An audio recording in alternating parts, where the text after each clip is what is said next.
The Hamites. The sons of Ham, Cush, Mezamar, Put, and Canaan. The sons of Cush, Seba, Havilah, Sebath, Ramam, and Sebatai. The sons of Ramah, Sheba, and Denan. Cush was the father of Nimrod, who grew to be a mighty warrior on the earth. He was a mighty hunter before the Lord. That is why it is said, like Nimrod, a mighty hunter before the Lord. The first centers of his kingdom were Babylon, Erech, Akkad, and Calneh in Shinar. From that land he went to Assyria, where he built Neveh, Rehoboth, Calah, and Rizan, which is between Neveh and Calah. Then, that is the great city. Mizraim was the father of the Ludites, Anamites, Labites, Naphtuhites, Pathrusites, Casluhites, from whom the Philistines came, and Caphtorites. Canaan was the father of Sidon, his firstborn, and of the Hittites, Jebusites, Amorites, Girgahites, Hivites, Archites, Sinites, Avalites, Semarites, and Hamarites.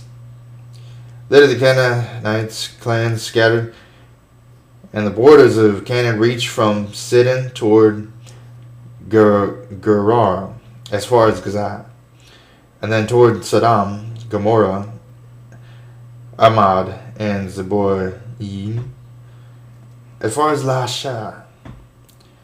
These are the sons of Ham by their clans and languages, in their territories, the nations.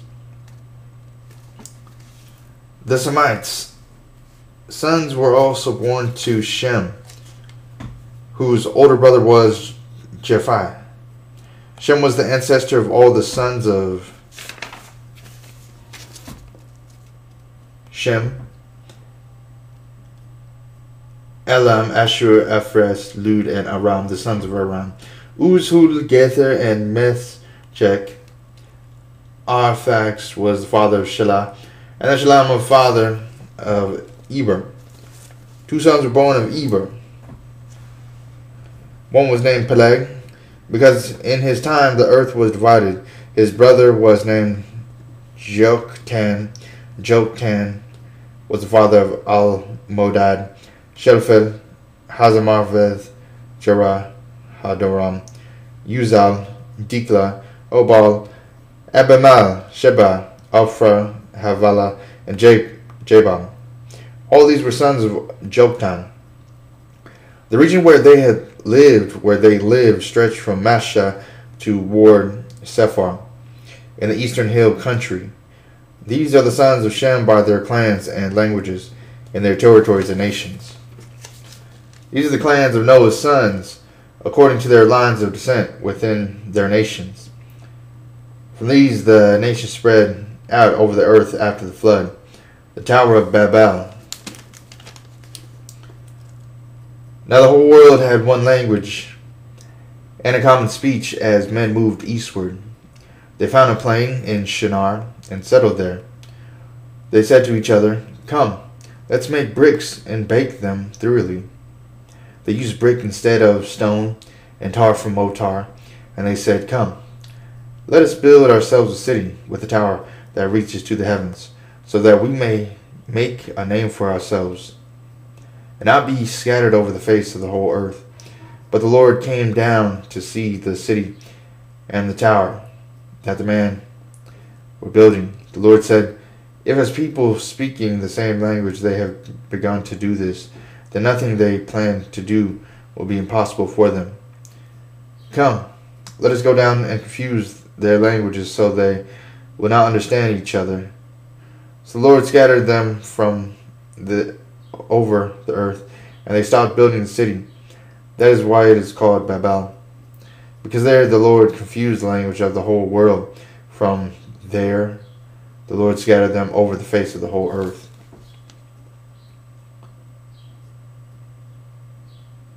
From Shem to Abraham.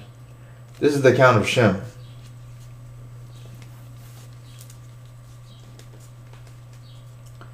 "2 years after the flood, when Shem was 100 years old, he became the father of Arphaxad, and after he became the father of Arphaxad, Shem lived 500 years and had other sons and daughters.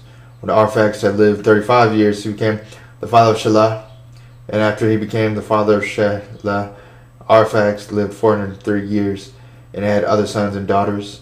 When Shelah had lived 30 years, he became the father of Eber, and after he became the father of Eber, Shelah lived 403 years and had other sons and daughters.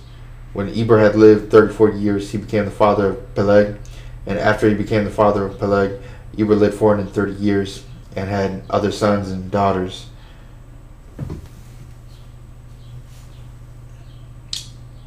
When Peleg had lived 30 years, he became the father of Reu, and after he became the father of Reu, Peleg lived 209 years and had other sons and daughters. When Reu had lived 32 years, he became the father of Sherug, and after he became the father of Sherug, Reu lived 205 years and had other sons and daughters. When Sherug had lived 30 years, he became the father of Nahor, and after he became the father of Nahor, Sherug lived 200 years and had other sons and daughters. When Nahor had lived 29 years, he became the father of Terah, and after he became the father of Terah, Nahor lived 119 years and had other sons and daughters. After Terah had lived 70 years, he became the father of Abraham, Nahor, Haran. This is the count of Terah. Terah became the father of Abraham, Nahor, and Haran became the father of Lot. While his father Terah was still living, alive, Haran died in Ur of the Chaldeans, in the land of his birth. Abram, the Nahor, both married. The name of Abram's wife was Sarah, and the name of Nahor's wife was Milcah. She was the daughter of Haran, the father of both Milcah and Ishka. Now Sarah was barren and had no children. Terah took his son Abram, his grandson Lot, son of Abram, and together they set out from Ur of the Chaldeans to go to the Canaan. But when they came to Haran, they settled there. Terah lived 205 years and he died in Haran. The call of Abram. The Lord had said to Abraham, "Leave your country, your people, and your father's household and go to the land I will show you. I will make you into a great nation, and I will bless you. I will make your name great, and you will be a blessing. I will bless those who bless you, and whoever curses you I will curse, and all people on the earth will be blessed through you." So Abraham left as the Lord had told him, and Lot went with him. Abram was 75 years old when he set out from Haran. He took his wife Sarah and nephew Lot, all the possessions that had accumulated and the other people had acquired in Haran, and they set out for the land of Canaan. And they arrived there. Abram traveled through the land as far as the site of the great tree of Moreh at Shechem. At the time the Kenites were in the land, the Lord appeared to Abram and said, "To your offspring I will give you the land." So he built an altar there to the Lord who had appeared to him. From there he went on toward the hills east of Bethel and pitched his tent with Bethel and on the west and Ai on the east. There he built an altar to the Lord and called on the name of the Lord. Then Abram set out and continued toward the Negev. Abram in Egypt. Now there was a famine in the land, and Abram went down to Egypt to live there for a while because the famine was severe. As he was about to enter Egypt, he said to his wife Sarah, "I know what a beautiful woman you are. When Egyptians see you, they will say, 'This is his wife.' Then they will kill me, but will let you live. So you are my sister, so that I will be treated well for your sake, and my life will be spared because of you."